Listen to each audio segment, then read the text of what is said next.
మాజీ intelligence chief Prabhakar Rao custody మరో వారం పొడిగించింది సుప్రీంకోర్టు. ఇవాళ ఫోన్ ట్యాపింగ్ పై సుప్రీంకోర్టులో విచారణ జరిగింది. ఈ నెల 26న ప్రభాకర్ రావును కస్టడీ నుంచి రిలీజ్ చేయాలంటూ సిట్ ను సుప్రీంకోర్టు ఆదేశించింది. తదుపరి విచారణ వరకు ఎలాంటి వ్యతిరేక చర్యలు తీసుకోవద్దని సుప్రీంకోర్టు తెలిపింది. దర్యాప్తుకు సహకరించాలని ప్రభాకర్ రావును ఆదేశించిన సుప్రీంకోర్టు వచ్చే నెల 16కు ఈ కేసును వాయిదా వేసింది.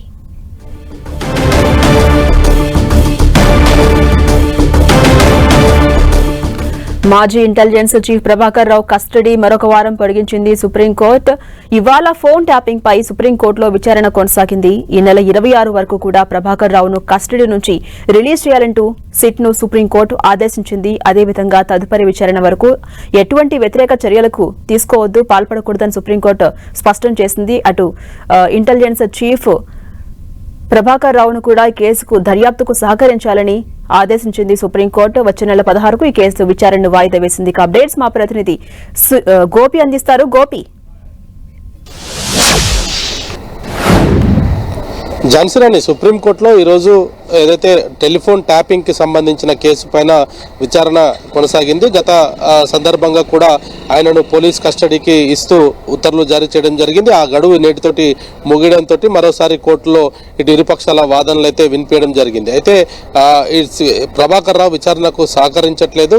డివైజెస్ ఇచ్చినా కూడా అందులో డేటా అంతా డిలీట్ చేసి ఇచ్చాడు. వాటన్నిటిని కూడా రిట్రీవ్ చేయడానికి సమయం పడుతుందనేది కూడా కోర్టు దృష్టికి తీసుకురావడం జరిగింది. అదేవైపు ఆయనకు నేటితో కస్టడీ ముగియడంతో ఆయనను వదిలివేయాలంటూ కూడా ప్రభాకర్ రావు తరఫు న్యాయవాదులు వాదించడం జరిగింది. అయితే ఈయన విచారణకు సహకరించకపోవడం, కొత్తగా సిట్ ఏర్పాటు చేయడం, ఇటువంటి అంశాలను కూడా కోర్టు దృష్టికి తీసుకురావడం జరిగింది. మరో వారం రోజుల పాటు కూడా ప్రభాకర్ రావును ఇటు పోలీస్ కస్టడీకి ఇస్తూ ఉత్తర్వులు జారీ చేయడం జరిగింది. డిసెంబర్ 26 వరకు కూడా ఆయన కస్టడీని పొడిగిస్తూ ఉత్తర్వులు జారీ చేశారు. 26వ తారీఖు తర్వాత అతన్ని ఎటువంటి ఇబ్బందులకు గురి చేయొద్దు అనేది కూడా ఈ సందర్భంగా సుప్రీంకోర్టు వ్యాఖ్యానించడం జరిగింది. జనవరి 16న మరోసారి విచారణ జరుపుతామన్నారు.